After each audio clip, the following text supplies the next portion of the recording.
Hey y'all, it's Danielle here.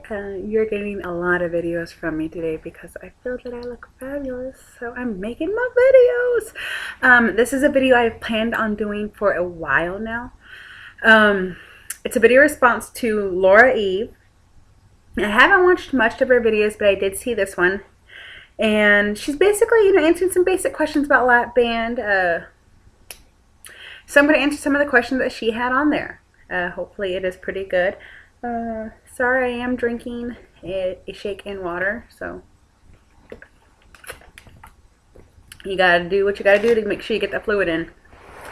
So, one of her things she mentioned was, what was it like?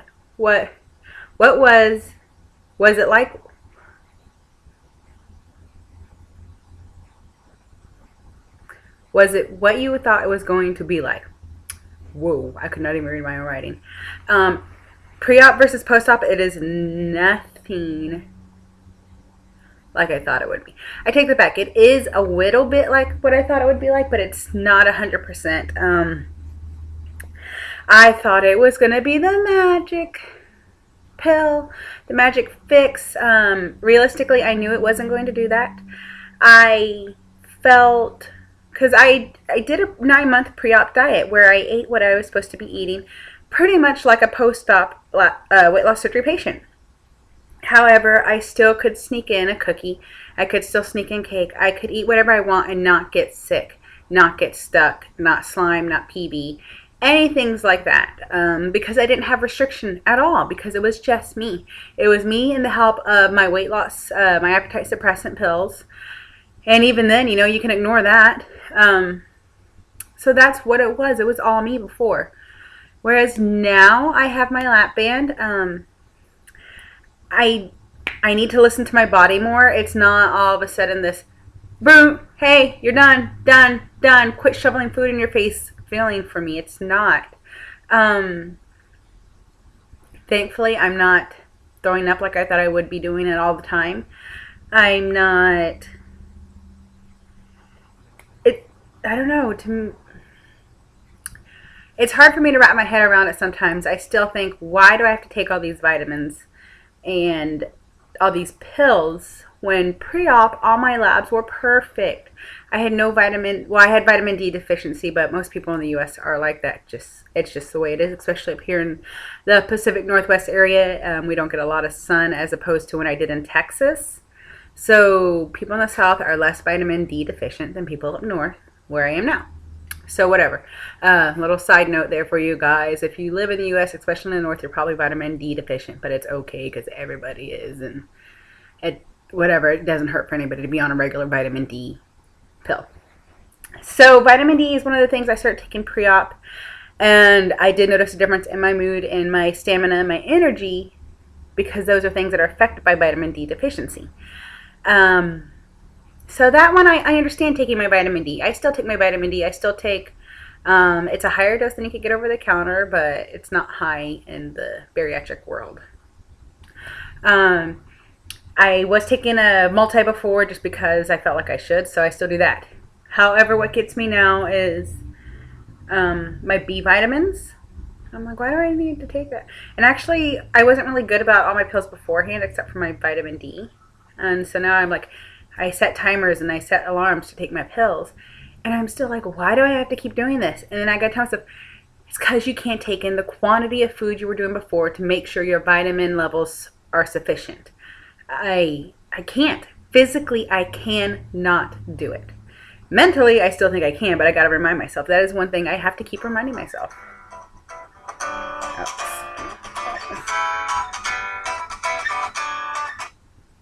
Hello?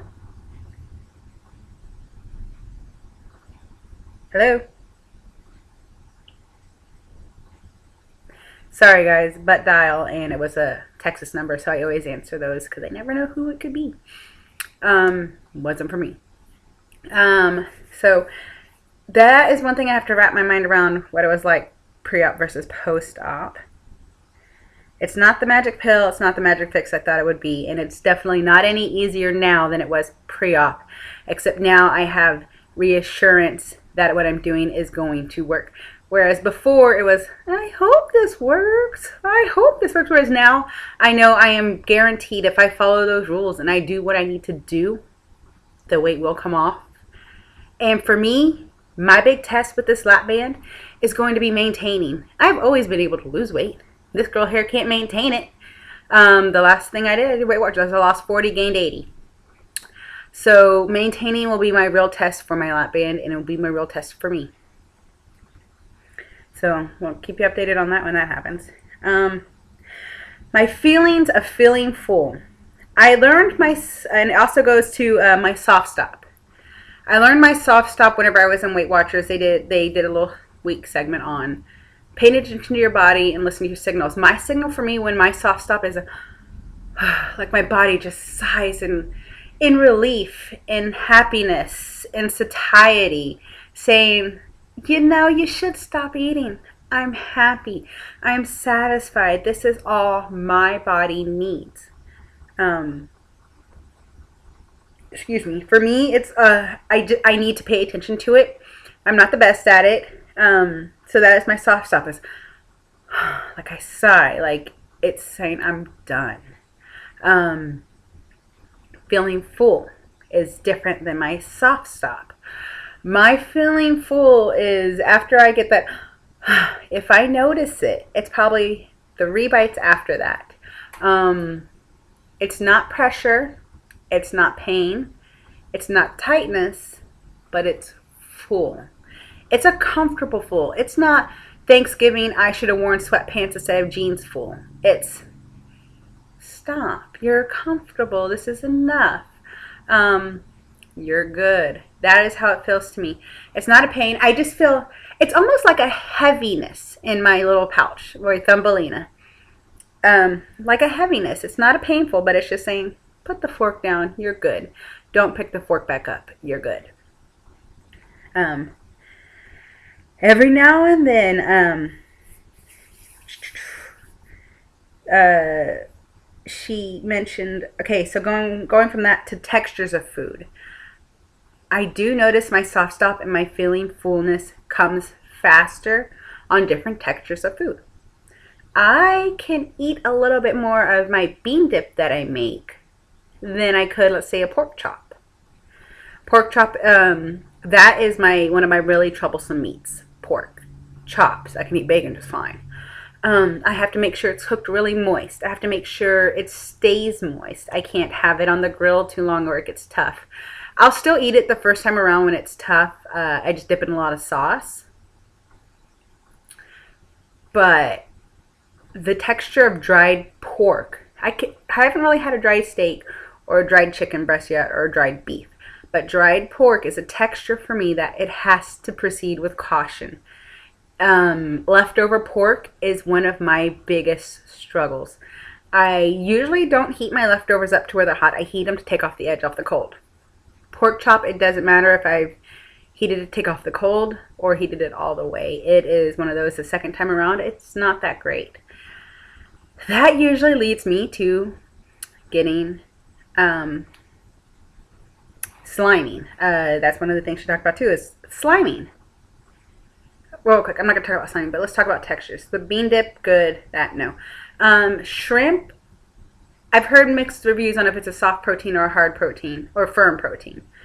Depends on who you talk to. Shrimp is one of my, I can eat a little bit more, but shrimp are so low in calorie and high in protein that I don't think anybody ever has really gotten overweight by shrimp. It's not one of the things I worry about. I probably get in 4 ounces as opposed to 3 of meat, like pork chop or steak or chicken. That's just one of those things that I can do.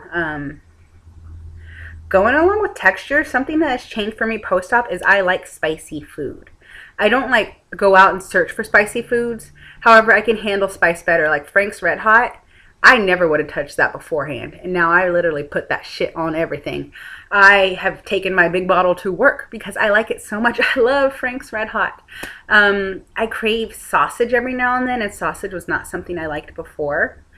So that has changed. My taste has changed a little bit. It's developed a little bit broader palate for me. And I don't know if it's because I've cleared out all the crappy food from my system. Well, not all the crappy, but, you know, worse things for me. And therefore my body is just like, hey, let's try this, and this. I don't know. That's something that's changed for me. Now, sliming, PBing, and being stuck. Sliming. I've experienced that a few times now. Sliming. I had my first sliming instance while I was at work on my morning break / breakfast lunch thing. I work early morning hours, so it's usually breakfast time, but it's considered my lunch at work, but whatever. It was on pork chop. I had 2 bites of leftover pork chop. Either I didn't chew it enough, it was too tough. Yeah, but I slimed at work and it was horrible. Thankfully I stopped with those 2 bites. That probably saved me from my first PB episode then. But it just kept sliming and coming, sliming and coming and going, and it was really gross. Needless to say, I got full off my own saliva. And that is what sliminess to me is, whenever I kind of get a stuck, ate too much feeling, almost borderline too full. I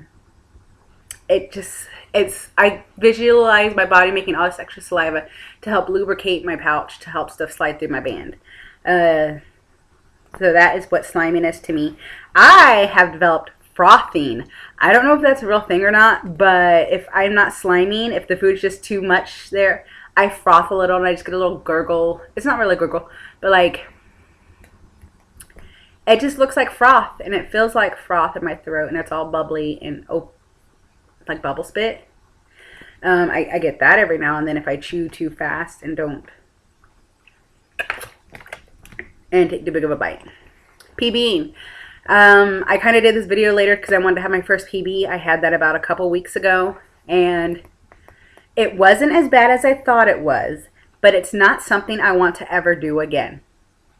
I knew getting the LapBand I was going to have a PB throw up thing once, sorry guys.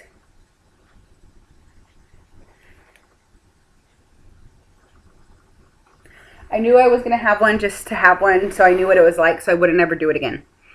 It was on teriyaki chicken. Well, not chicken. It was actually on honey garlic chicken from the teriyaki place. And I don't know if it's the way it's fried or if it was too dry. But, I mean, I tried to chew it really well, but it just wasn't happening.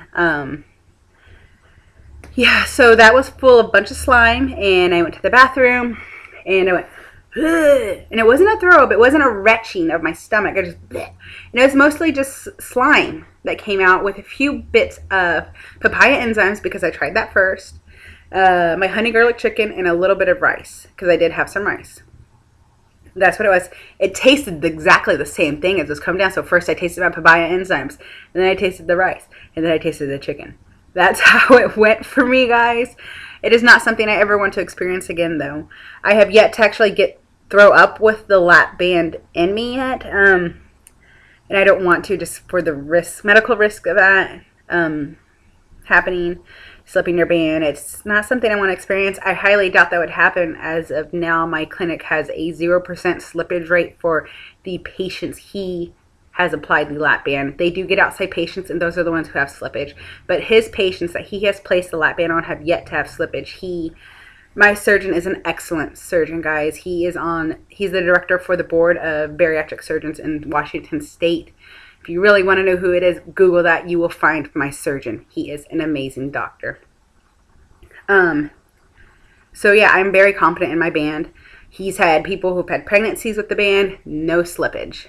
To me, that's whenever a person throws up the most, no slippage. So I feel very confident in my band that I will never have a slippage due to me throwing up.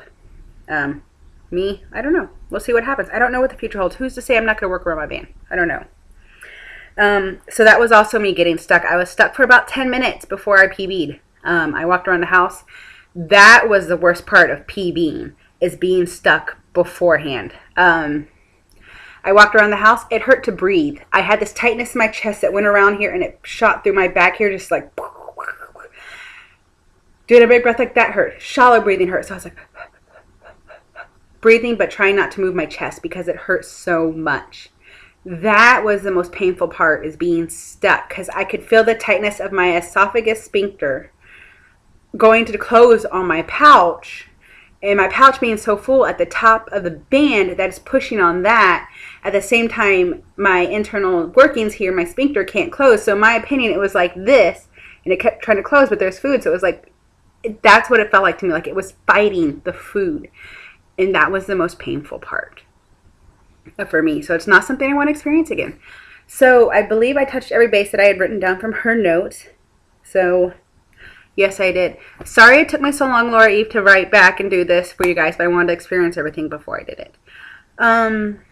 Yeah, that is what it is. I hope y'all have a great day. Thanks for watching. Sorry it's such a long video, but these are what I've experienced with the LapBand for me, my good, bad, and ugly side of it. All right, guys. Hope you have a good day.